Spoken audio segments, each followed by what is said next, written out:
começar então os nossos estudos dessa semana do Evangelho segundo o Espiritismo, capítulo 18, tópico 7. Na semana passada a gente leu o tópico 9 e seguintes, e agora a gente, a pedido da espiritualidade, a gente retoma o mesmo capítulo.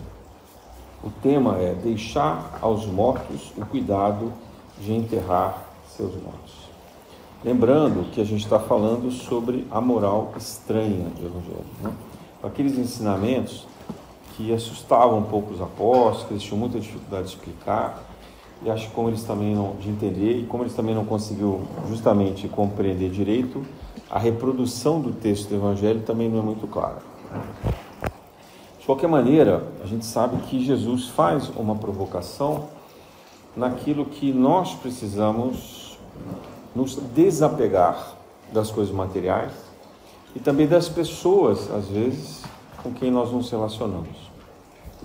Lembrando que a nossa família espiritual, ela permanece conosco e que muitas vezes a família carnal, terrena, ela representa o próprio karma, ou provação, ou expiação, daquilo que a gente traz como programação espiritual, né?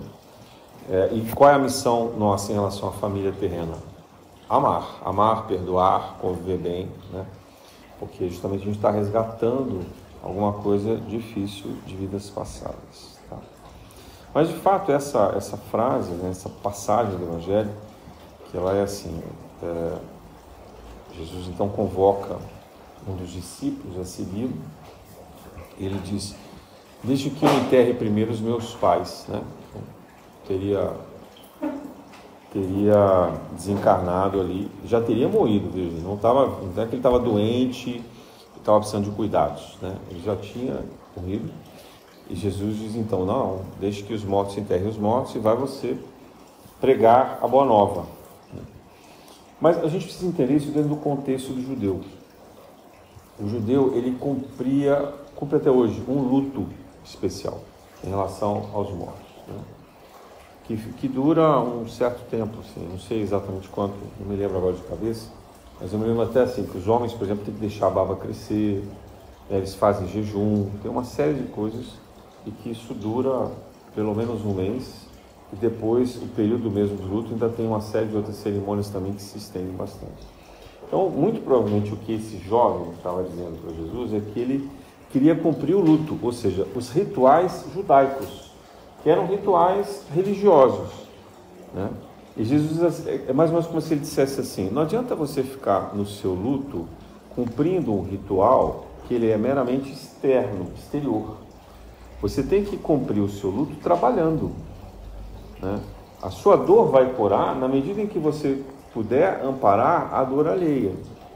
Essa é a mensagem principal desse diálogo de Jesus, para que aquele discípulo compreendesse que os rituais ensinados pelo templo eram comportamentos sociais, exteriores. Não existe essa magia, né? Não existe essa coisa que o fato de você cumprir um costume vai resolver a sua dor. Não vai. O que modifica a gente? É a ação positiva, né? É o bem que a gente faz.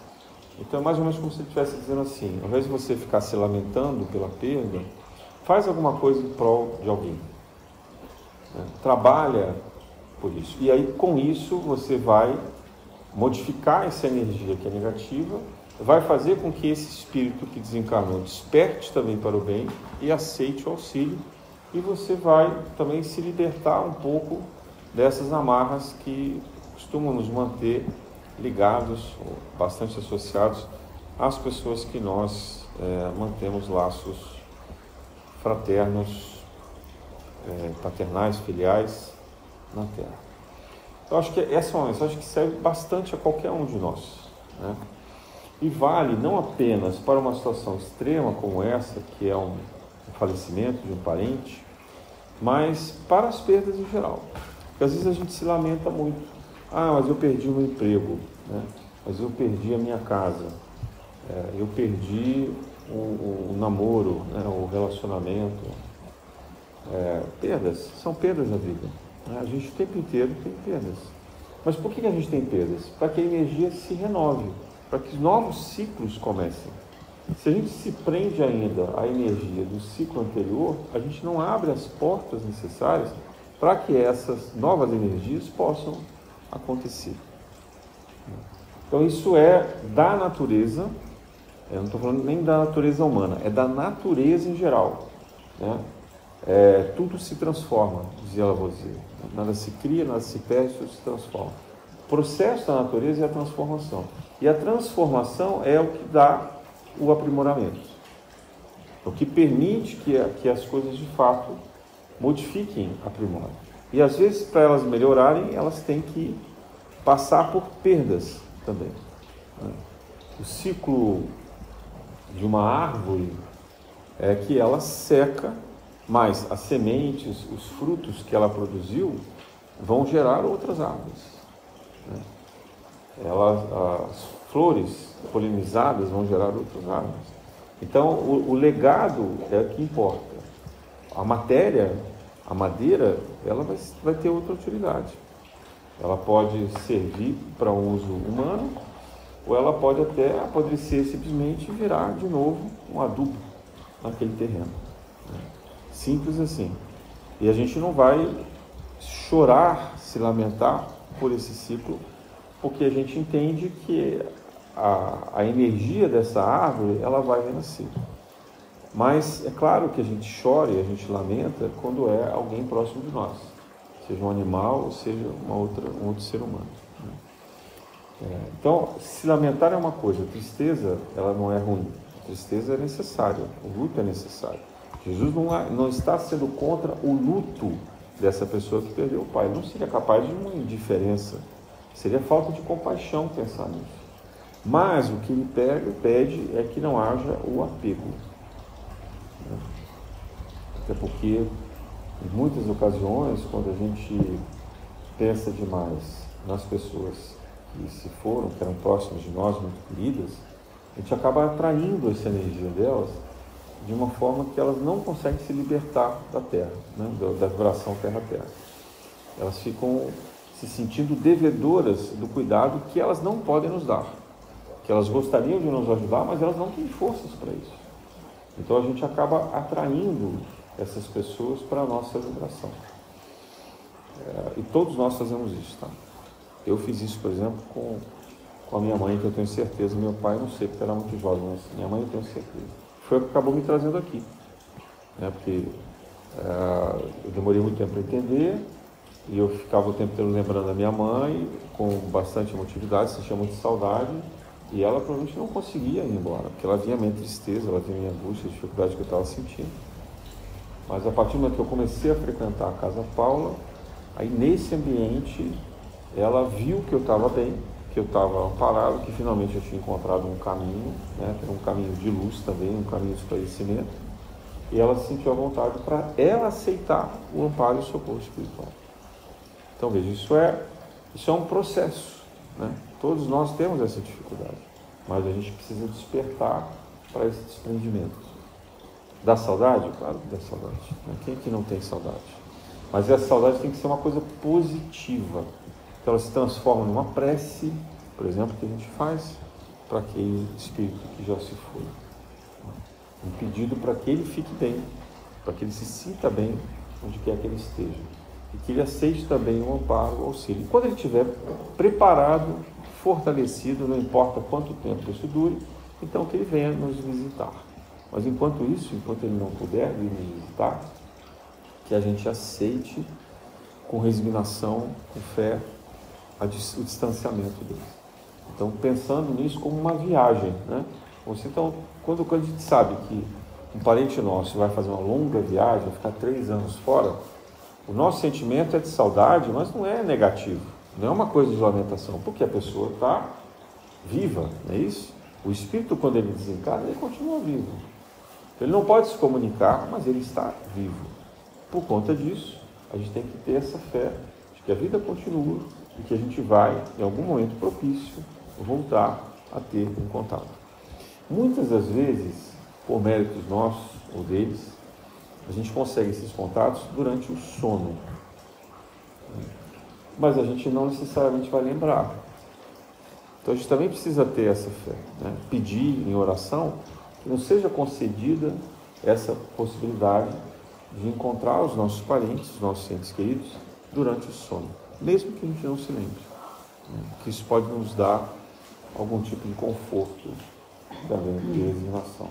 Mas jamais aprisionar pelo pensamento, pelo sentimento, esses espíritos conosco.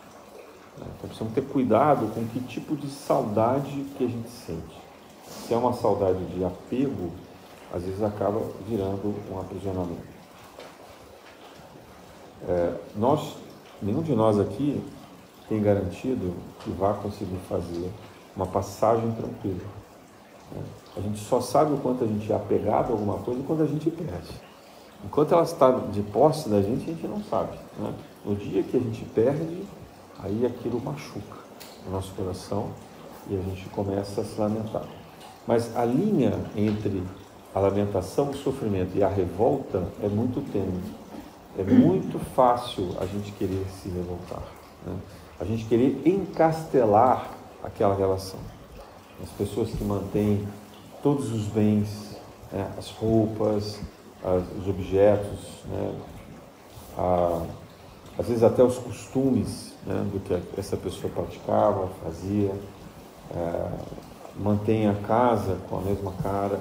Tudo isso é muito complicado, é muito perigoso, porque acaba fazendo a gente lembrar de uma forma não proveitosa, de uma forma não salutar, de uma forma que acaba produzindo uma dor, um distanciamento. Eu acho que isso é um aprendizado para todos nós. Eu acho que a humanidade tem muito que aprender com o ritual da morte. Muito que aprender. E talvez a gente possa fazer isso com aqueles povos que eram os mais primitivos. Por exemplo, os japoneses celebram a morte com festa, cantam, né? Alguns indianos também fazem isso ainda hoje, porque eles acreditam na reencarnação, então eles aceitam isso como uma passagem, como um cumprimento de uma etapa necessária e que vai dar início a outra etapa. Eles celebram isso. Eles sofrem? Claro que sofrem também, né? Mas há uma forma mais leve, digamos assim, de comemorar isso. No episódio do Chosen, aquela série que fala sobre Jesus, que eu sei que alguns de vocês assistem, né? Quando a gente vê a ressurreição da filha de Jairo, que é uma passagem tão bonita na Bíblia, eles reproduziram uma cena muito interessante que era os costumes, parte dos costumes dos judeus, que não está no Evangelho, mas muito provavelmente aconteceu exatamente dessa forma, né? Que era contratar pessoas para chorar. No Brasil a gente chama disso de carpideiras, né? Que é muito comum no Nordeste. É até uma profissão, possivelmente até hoje, né? Eram as carpideiras. Aquelas pessoas, senhoras vestidas de preto, que iam aos velórios chorar profissionalmente, né? Uma tragédia isso, né? De costume fúnebre, literalmente, né? Enfim, e aí no episódio Jesus surpreende ali com aquela situação, aquele teatro, e manda todos eles embora. Então é um pouco isso, sabe?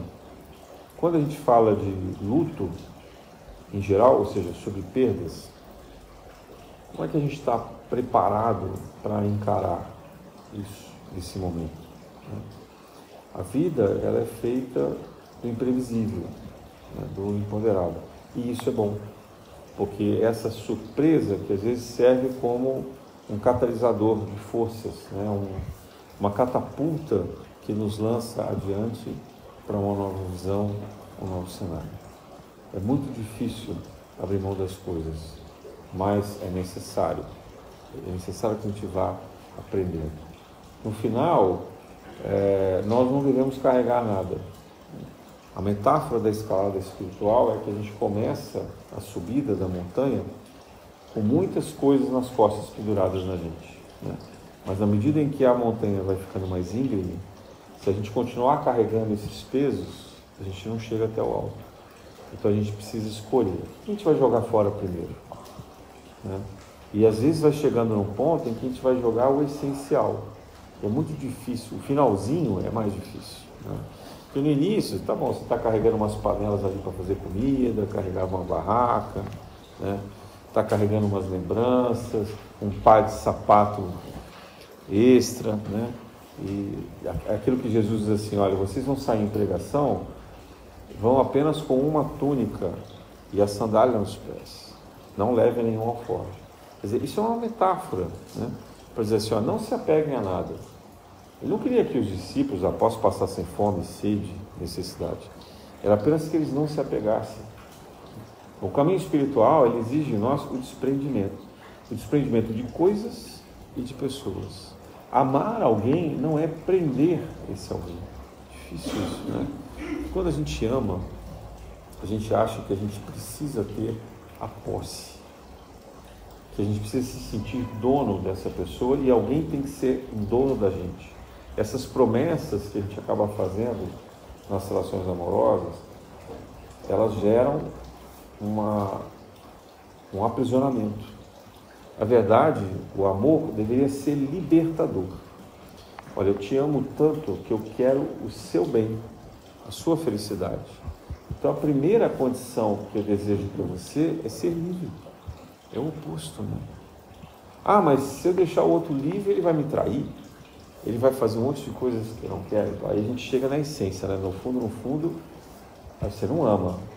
Você quer alguém que te dê atenção, que te valorize, te dê carinho. No fundo, é um preenchimento de carência, né? É alguém que te faça feliz porque você não é capaz de fazer feliz a si mesmo. Entende como isso funciona psicologicamente?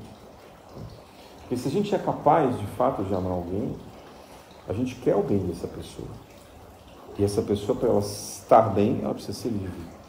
E se ela desejar ir embora porque ela é livre, a gente tem que deixar que ela vá. A gente faz isso com os filhos. Os filhos crescem e vão embora. Tem que ter alguns pais que não deixam. E tem alguns filhos que não largam os pais. Mas isso é do processo natural da vida, que os filhos cresçam e vão construir a sua própria vida. Eles vão criar a sua família, vão estudar fora, vão ser o seu trabalho, vão construir a sua própria casa e assim por diante. Então, isso é por acaso? Não. Isso é um processo pedagógico para a gente aprender a abrir mão de perdas, né? Então, a criança, ela vai aprendendo. Ela começa a fazer amizade, primeiro ela está em casa, e aí ela tem que, né, ela começa amamentando, a mãe tira o leite, tira o peito e diz, olha, agora não tem mais. Primeira perda, né? Como assim não tem mais? A criança adora, o bebê adora o peito. Aí você vai dizer, não tem mais. Então ali é o primeiro gesto pedagógico da mãe. Diz, olha, tem hora para tudo, tem um tempo para tudo. O seu tempo de mamar já terminou. Então não tem mais mamar. Depois não tem mais atenção 24 horas por dia, porque a mãe tem que voltar a trabalhar, os pais chegam de noite, né? Aí a criança vai para a escola, ela começa a fazer amizade, aí ela tem que ir para outra escola, então perde aquelas amizades também. Então a perda é um processo pedagógico a vida inteira da gente, mas a gente demora a aprender, né? E às vezes a gente passa pela vida e não aprende. Então amar é reconhecer, na verdade, a liberdade do outro. Não é tornar, porque o outro já é livre, mas é reconhecer essa liberdade e garantir que o outro seja livre, qualquer que seja esse outro, né? Seja os nossos pais, seja os nossos filhos, seja as pessoas com quem nós nos relacionamos, por romance ou por amizade, o que quer que seja. Então, a liberdade, ela é uma premissa da relação de amor. E Jesus chama atenção sobre isso para os apóstolos também, né? Quando ele diz, olha, eu também me vou, eu também tenho que ir. Primeiro, e ele foi duas vezes, em dois momentos, né? Primeiro na cruz, pelo julgamento e a crucificação, primeira grande perda dos apóstolos. E depois, quando ele, bem restaurado, né, com o seu corpo astral, materializado, então aí ele se despede e diz, ó, agora é para valer. Agora vocês só vão falar comigo no astral, né? E essa despedida não era apenas para os apóstolos, era para a humanidade. O Chico dizia assim, a gente tem muita saudade de Jesus. Eu acredito nisso também. Às vezes a gente tem uma melancolia escondida, que é dessa segurança de ter um Cristo próximo de nós, que nos orienta, que nos ajuda a decidir sobre as coisas. É muito parecido com a sensação que a gente tem com os nossos pais quando a gente é criança, né? É bom perguntar para os pais tomar a decisão por nós. É difícil que os filhos possam tomar as decisões por eles mesmos, mas é necessário. E a gente também. Nós temos um pouco desse sentimento de filhos que perderam o grande Pai, o Pai Celestial. Mas a gente precisa aprender a andar com as próprias pernas, tomar as próprias decisões, aprender a ser livre. E se nós não soubermos ser livres, como é que a gente vai poder aceitar que os outros sejam livres conosco? A gente acaba querendo que o outro esteja conosco e seja nosso. Esse aprisionamento é que é nocivo. Isso é que é difícil. Mas isso é do ser humano. Então é toda uma pedagogia de vidas e mais vidas, de encarnações e mais encarnações, e também do nosso processo, desde o nascimento até a nossa fase de velhice e depois de passagem no desencarne. Então Jesus diz, deixe que os mortos enterrem os mortos. O espírito já saiu daquele corpo, não há nenhum ritual, nenhum procedimento. É claro que a gente não vai ser desrespeitoso, nem Jesus falou isso. Não era para jogar numa lata de lixo. Né? O que ele disse é, não exagere no ritual que você vai fazer. Né? Porque esse exagero não vai modificar o status, a condição que esse espírito chega no mundo astral, na espiritualidade. Né? O que vai fazer a diferença é a jornada individual. Né? Se no balanço final a gente praticou mais o bem do que a maldade, a gente acertou mais do que a gente errou. Então esse balanço é que vai definir o nosso destino. E não é fácil. Lembrando a passagem de Paulo, o desencarne de Paulo, Paulo permaneceu cego durante um certo tempo. Né? Porque ele se lembrou, no momento da morte dele, ele ainda tinha muita culpa. Ele ainda achava que ele devia muito aos cristãos e a Jesus por ter perseguido e matado tantos. Que todo o trabalho dele de divulgação do Evangelho não tinha sido suficiente. Então, quando ele desencarna, vem primeiro essa sensação de culpa. E a culpa fez com que ele ficasse cego exatamente como lá em Damasco. Quando ele se depara com a luz de Jesus, ele fica cego pela culpa dele. Ele tem vergonha de se deparar com Jesus e ele fica cego. Então, quando ele desencarna, esse mesmo sentimento de culpa, no plano astral, no perispírito, faz com que ele se sinta cego. E aí ele se vê aos pés de uma árvore frondosa, diz assim, vou ficar cego aqui esperando que alguém venha me salvar.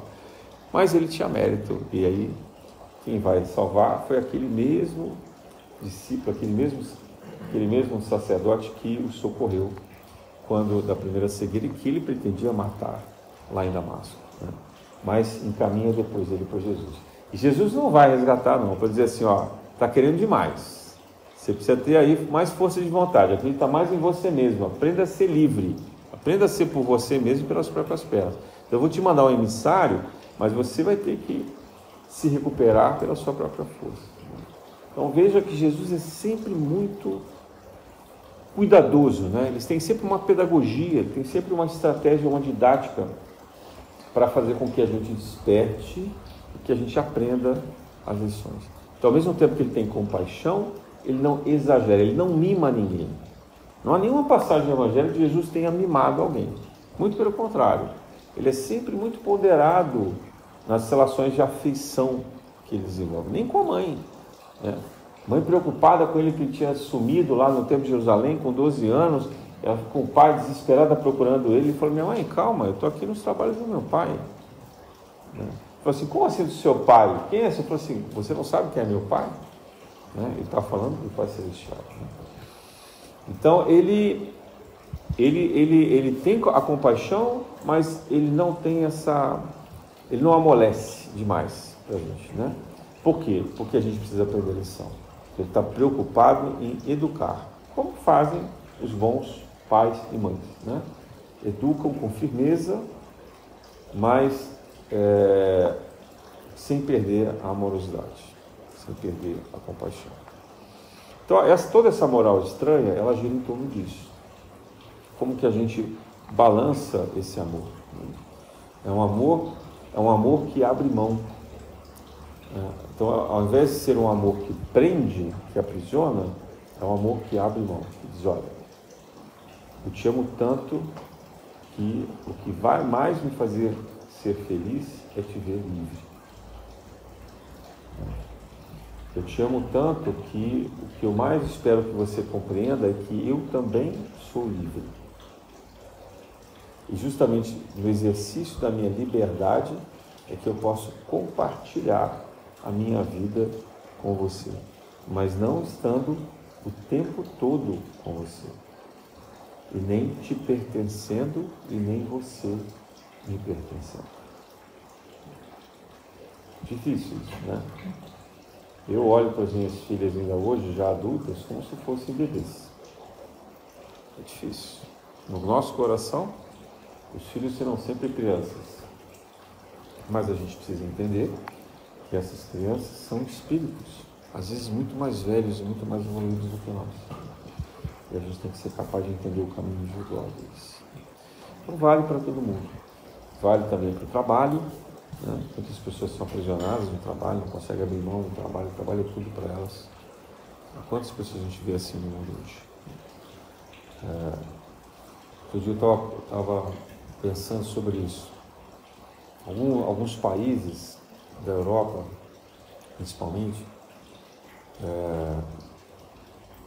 a cultura anglo-saxônica, a cultura germânica, a França também, eles têm o hábito de trabalhar rigorosamente 8 ou 6 horas por dia conforme a jornada.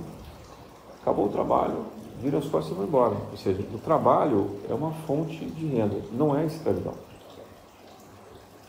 No Brasil, a gente, em média, trabalha 10 horas, ou fica no trabalho, porque a gente tem a hora de almoço, mas muitos de nós voltam no almoço mais cedo para preencher o horário de trabalho.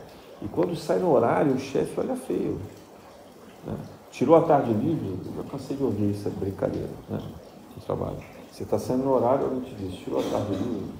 Então, essa cultura do excesso de trabalho é uma prisão coletiva, né? É um desrespeito sobre a necessidade que nós temos de viver a vida além do trabalho. O trabalho tem que ser uma fonte de renda. E a gente tem que saber separar isso. A gente tem que estabelecer um tempo limite para esse trabalho, né? Que a sociedade convencionou em 8 horas. Né? Que seja assim. Que a Constituição diz que tem lá no máximo 44 horas semanais, que seja capaz de cumprir isso. Mas é preciso ter coragem, né, de romper com essa opressão coletiva social, principalmente aqueles que não precisam bater carta de ponto, de ter que trabalhar mais. E a pandemia piorou nesse aspecto, porque as pessoas levam agora o trabalho para casa, o trabalho à distância, celular, computador, e aí não tem mais hora, né? Acorda, a primeira coisa que faz é ver se tem mensagem no WhatsApp, né? E se bobear, já tem 3 ou 4 mensagens do chefe, ou de algum cliente, ou de algum fornecedor pedindo coisas. Então, isso é um abuso da nossa dignidade, sabe?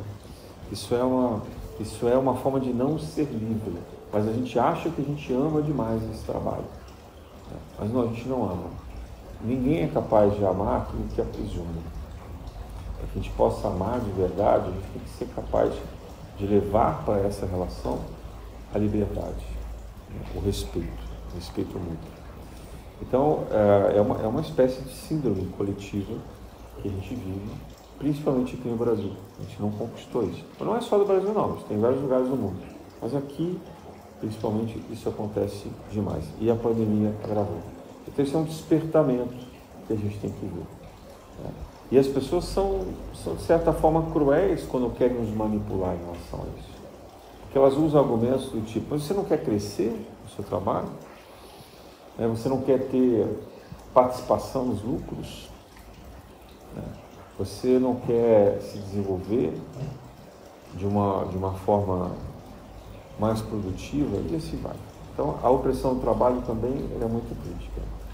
Mas tem também a opressão da família, tem também a opressão do outro lado, daquele que não compreende, por exemplo, a necessidade de ausência para o trabalho, né? Ou para outras atividades. Se a gente pudesse dividir o dia de 24 horas em 3 ciclos, talvez a gente encontrasse o verdadeiro equilíbrio do bem-estar, né? 8 horas para dormir, 8 horas para trabalhar e 8 horas que deveriam ser de lazer. Mas que lazer é esse, né? No mínimo 2 horas a gente perde no trânsito. Tem pessoas que perdem 4 horas. Muitas vezes a gente está tão cansado, tão esgotado, que a gente fica horas ou nas redes sociais ou na frente da televisão. Depois a gente se alimenta mal e aí gasta um tempo com essa alimentação ruim também. Outras vezes a gente vai fazer ginástica, mas ao invés de ser uma ginástica salutar, que fosse ao ar livre, que pudesse reequilibrar as nossas energias com a natureza, a gente se prende em uma sala fechada, às vezes espelhada, com uma música estridente, que ao invés de nos repor energia, desgasta energia. Então, ok, a musculatura está bem, o coração pode estar bem, mas o nosso espírito não está bem. Então, é muito difícil a gente conseguir manter esse tempo de equilíbrio. Também a gente deveria poder usufruir com amigos, com família, trocar instantes de afeto, de diálogos ou de curtir junto alguma atividade. A gente tem muita dificuldade de fazer isso. Isso é um processo, né? Veja como esse tempo nosso, esses tempos de transição, nos levam para situações extremas e para escolhas extremas. É sobre isso que Jesus está falando. Administre seu tempo, administre suas escolhas. Veja para onde esses lugares marcados dos hábitos que a gente tem estão nos levando. Quais são os caminhos de fato que a gente está percorrendo? E o que é mais importante para nós? E aí volta os mandamentos essenciais, que é amar a Deus sobre todas as coisas e ao próximo como a si mesmo. O que significa? Reconhecer o valor, a força da energia, da natureza, do bem-estar, da interligação com o cosmos, com todo, com a sociedade, e a relação com o outro, que é nosso próximo. Quem são os nossos próximos? Uma escala, os familiares, né, os vizinhos, os nossos colegas de trabalho, e assim por diante. Aquele que é transeunte, que passa na nossa porta, que a gente passa em frente a ele, que nos pede auxílio, e assim por diante. Mas Jesus fala dos próximos. Ele não fala assim, amar a toda a humanidade. Ele não está nos pedindo isso. Porque nós não temos condição de amar a toda a humanidade. A gente não tem essa energia aí. A gente não tem essa potencialidade. Por enquanto, o máximo que a gente consegue fazer é amar o próximo. O que está distante ainda não dá. Mas se a gente for capaz de amar o próximo e o próximo for capaz de nos amar, então aí isso vai criando uma corrente. Isso vai ampliando e ampliando e a gente forma uma grande egrégora de amor e de caridade. Madre Teresa de Calcutá também falava muito isso. A gente tem que fazer o trabalho pequeno bem feito. Faça bem o trabalho pequeno. Faça bem aquilo que você é capaz de fazer. Não se preocupe em fazer grandes coisas. A somatória persistente do trabalho pequeno será uma grande coisa. Por quê? Porque as grandes coisas estão destinadas a pouquíssimas pessoas. São muito poucos de nós que somos capazes de grandes feitos.